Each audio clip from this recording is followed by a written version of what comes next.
December of 1783, Thomas Jefferson, congressional delegate from Virginia, who recently declined going to France with John Adams, Benjamin Franklin, and Henry Lawrence to finalize what would become the Treaty of Paris, which ended the United States War for Independence, was in Annapolis, Maryland, where Congress was in the process of moving out of Princeton, New Jersey.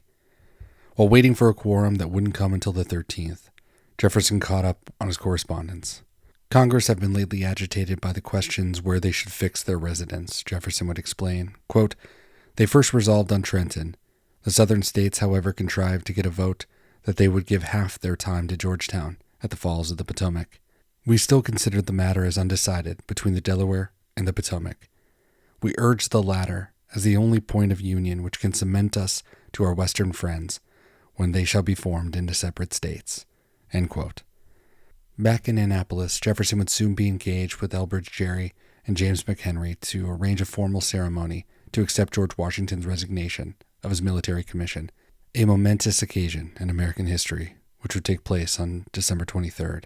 Perhaps spurred by the realization that the war was indeed won, Jefferson let his recipient know that some of us have been talking here in a feeble way of making the attempt to search that country. That country meaning Mississippi to California, though he'd heard, like the French with La Perouse, that the English had advanced a very large sum of money to explore that area, though, suspicious as always, quote, they pretend it is only to promote knowledge. I am afraid they have thoughts of colonizing into that quarter, end quote.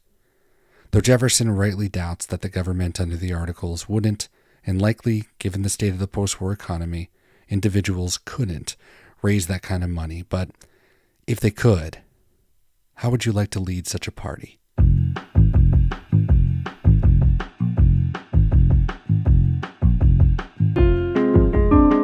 Welcome to Expeditions, a podcast around Lewis and Clark.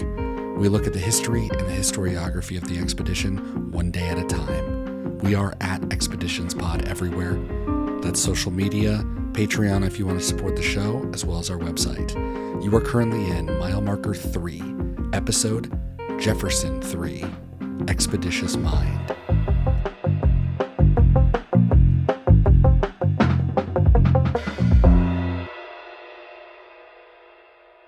It was the first but not the last time that Jefferson would ask this question.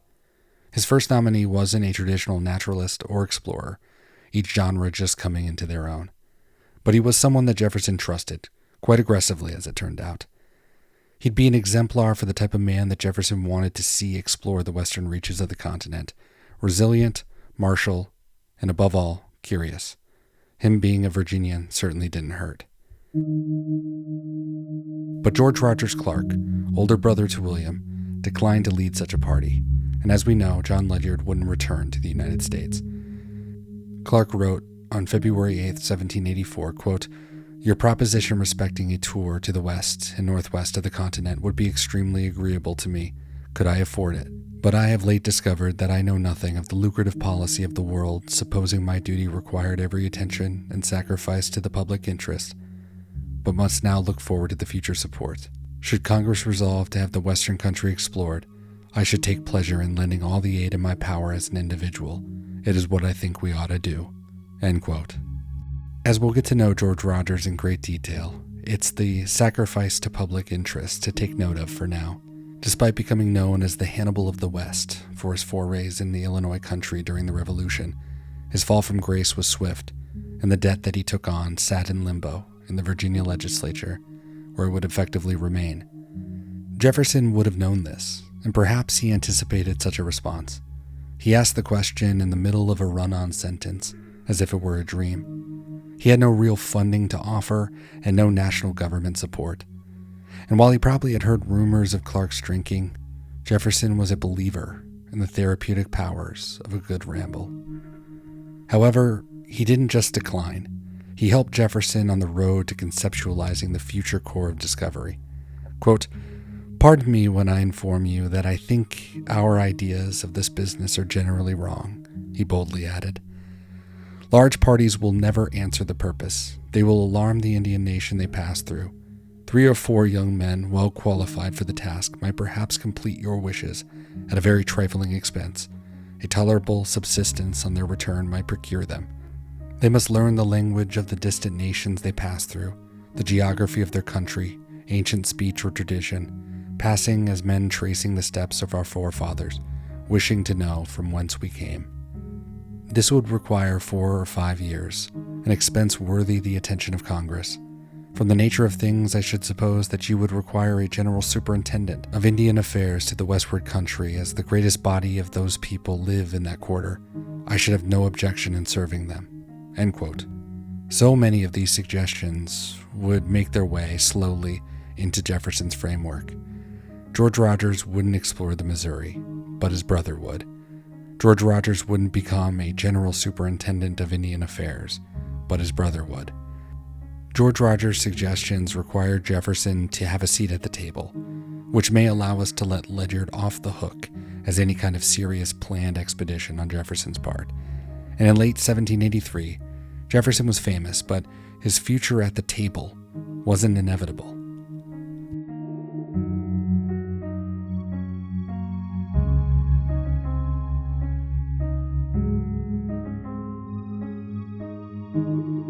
As we know, unlike George Rogers, Thomas Jefferson's fortunes deviated out of Annapolis, Trenton, Philadelphia, and toward Paris.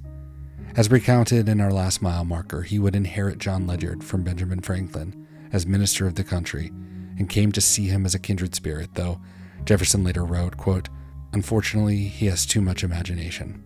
End quote. He was the character that George Rogers pushed back on, the solitary figure in the wilderness, which he doubted would succeed at the level that Jefferson aspired toward. Yet John Ledyard, despite his misfortunes, would have agreed with Clark. "I am alone in everything," Ledyard would lament, "and in most things so because nobody has been accustomed to think and act in traveling matters as I do." As I said before, John Ledyard was cut from a different mold, but there is a difference in lonesomeness and loneliness. Ledyard knew how to be alone, but Langhorne, Laxman, William Brown, and Joseph Billings show that it's all about purpose and priority. Of course, there's no guarantee that he would have received the right framework, motive, or instructions had he absconded from Africa toward the United States. In London, after being returned home across Siberia by Empress Catherine II, he'd write, quote, "Cruelties and hardships are tales I leave untold. I am disappointed in the pursuit of an object on which my future fortune entirely depended. An American face does not wear well like an American heart." End quote.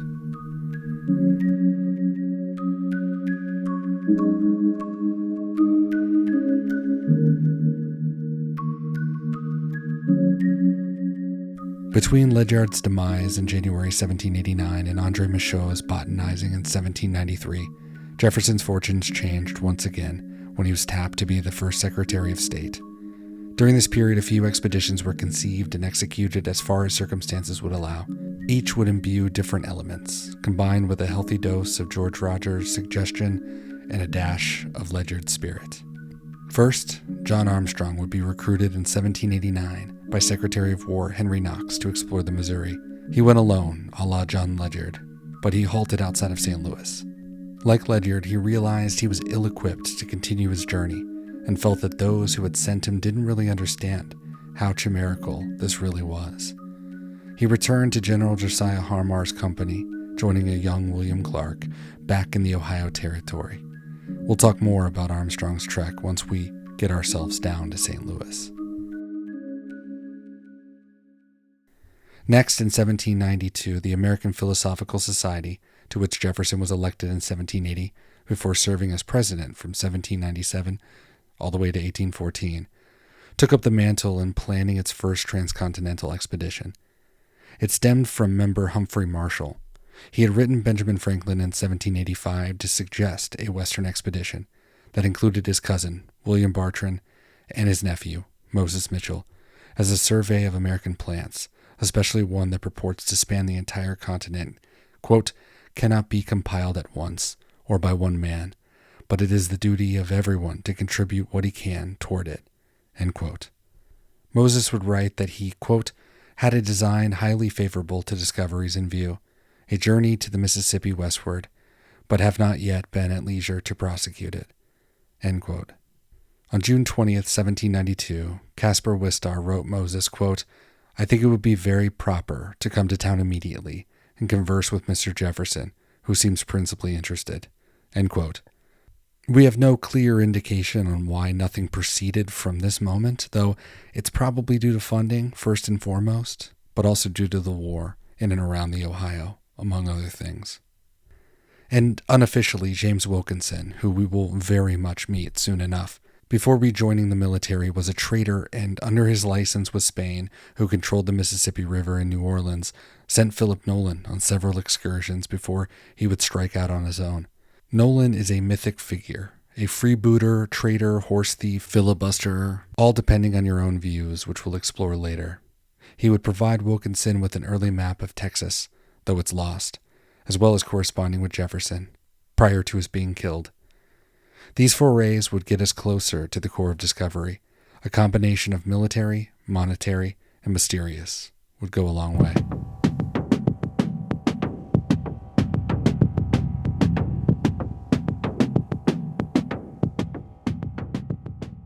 Before Jefferson sat at the head of government, and through persuasion and intrigue was able to secure the monetary aspect of the Lewis and Clark expedition, it's arguably the instructions delivered to Meriwether on June 20th that ensured his and Clark's men's success. But those didn't come out of a vacuum. His first set of instructions were for André Michaux, which we'll examine deeper with Lewis's on June 20th, so set your calendars. At the close of our last mile marker, we left as Michaux was providing the APS with his observations on the proposed Western expedition. And unlike Moses Marshall, this one would get funded and underway. André Michaux had been in America for 9 years. He'd originally been sent by the king to North America in order to collect plants for the depleted forest of Rambouillet, just southwest of Paris. He would ramble around Hudson Valley, down the spine of the Blue Ridge and the swamps of Florida, before making his home in Charleston, South Carolina. As Bernard DeVoto notes, his proposed route to the Pacific, which, quote, harks back to Carver and Rogers and beyond them to Charlevoix, is significant to the utmost. In 1793, the existing knowledge is committed to the Missouri as the best and the American way west. End quote. His tenure as king's botanist would end when there was no king, but new opportunities presented themselves simultaneous with his expedition west. Edmund Charles Genet, known as Citizen Genet, arrived in South Carolina in April of that month, and one way or another, André Michaux was drafted into French designs out west. He would depart Philadelphia on July 15, 1793, just before the news of Gray's discovery of the river he had called Columbia. And in between botanizing as he went, Michaux met with figures of the new state of Kentucky, including George Rogers Clark, in September, which we'll explore when the time comes.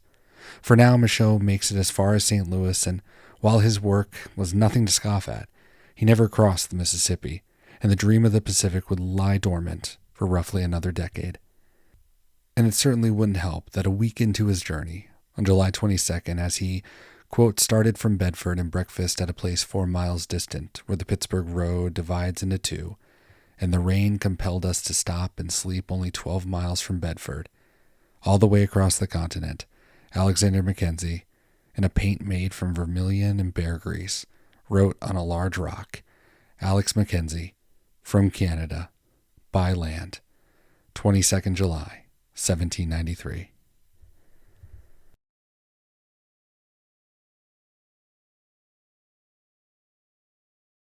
In the summer of 1805, as Lewis and Clark were finishing the grand portage around the falls of the Missouri in today's Great Falls, Montana, still pushing toward the Pacific, Thomas Jefferson's eldest granddaughter, Anne, replied to her grandfather, who was still at the president's house. It was a typical letter of the era, filled with news and observations in a world before phones and the internet. Jefferson no doubt enjoyed her updating him on the state of the garden, the dwindling supply of ice for the summer, and her opinion on the new paint job.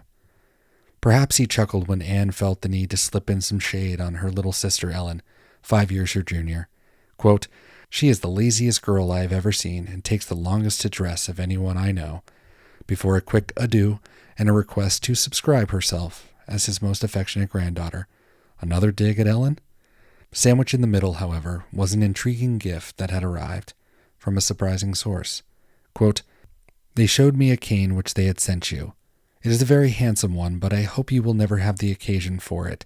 It is made of fish bone, I believe, as it is too long to have been the horn of any animal. Although it has that appearance, it is capped and painted with gold, very handsomely embossed." End quote. Apparently, Anne was under the impression that they was Napoleon Bonaparte, Emperor of France. However, when Jefferson returned and inquired further, he found that it was actually sent by Norfolk physician and wine merchant John F. Oliveira Fernandez. Jefferson apologized for the later reply to thank him for the exquisite gift. In his reply to Jefferson, Oliveira Fernandez wrote that he hoped, quote, "it might be a useful companion in your retired and rural excursions at Monticello," end quote. No doubt we can see Jefferson looking down at the cane's golden caps and rhinoceros horn, remembering Fernandez's hope that your love of natural history would render so rare a production of the animal kingdom acceptable to you. The cane, which Jefferson called the most elegant thing of the kind I have ever seen, would find its way into his cabinet of curiosities, before being willed to James Madison, who upon his death bequeathed it to Jefferson's grandson, Thomas Jefferson Randolph. But for now, we can imagine Jefferson's walk across his property, looking into and beyond the Blue Ridge, perhaps wondering what had become of Lewis and Clark.